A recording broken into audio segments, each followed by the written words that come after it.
c'est là où on tombe dans la dérive, parce qu'il y a des tas d'aliments aujourd'hui dans la grande distribution, notamment ultra transformés, qui sont appelés comme des aliments parce qu'ils vous tuent pas immédiatement.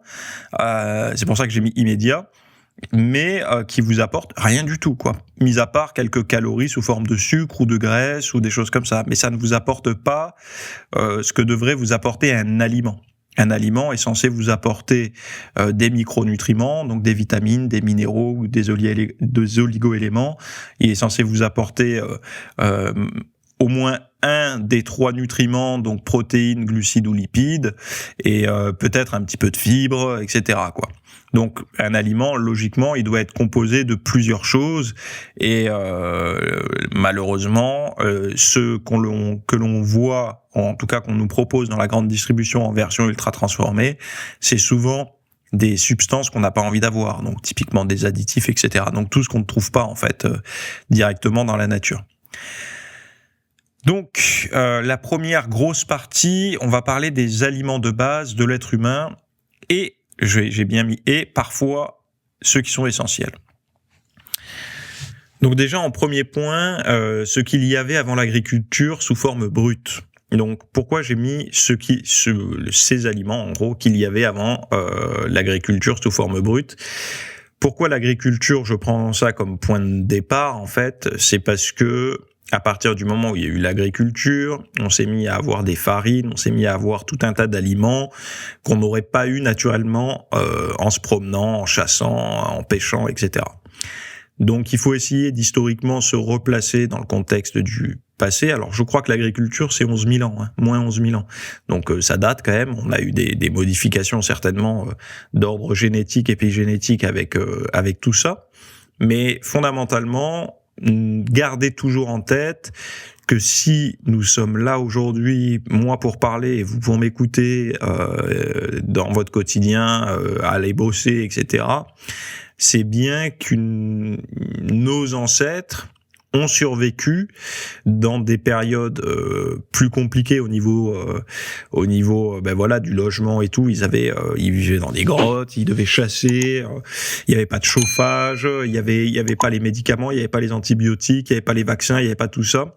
Et pourtant, ils ont survécu et ils nous ont permis d'être là aujourd'hui. Donc cet aliment, cette énergie, ce qu'appelle le philosophe Henri David Thoreau dit la vitalité. Les aliments apportent une forme de chaleur et cette chaleur est de la vitalité. Donc en fait, on mange pour récupérer de l'énergie utilisée durant la journée. Et c'est un petit peu ça en fait. L'alimentation brute, donc celle dépourvue de tous les gestes de l'homme pour la modifier, la rendre plus agréable au goût, etc. Toute cette nourriture-là, logiquement, on est censé pouvoir, si demain tout ces... Merci d'avoir suivi ce rapide extrait. Donc là, on en parle. Donc là, dans l'extrait, on parlait un petit peu des aliments. Dans la version longue, en fait, on va parler des aliments, comment sélectionner ces aliments. Donc il va y avoir tout un tas de cas de figure. On va savoir, comment les choisir, comment les sélectionner. Hiérarchiquement, en fait, aussi, par rapport à tout ce qu'on propose, le local, le bio, le de saison, le surgelé, les conserves, toutes ces choses-là. On verra qu'il y en aura pour toutes les bourses et les meilleurs choix en fonction des bourses d'ailleurs de chacun, donc du budget de chacun.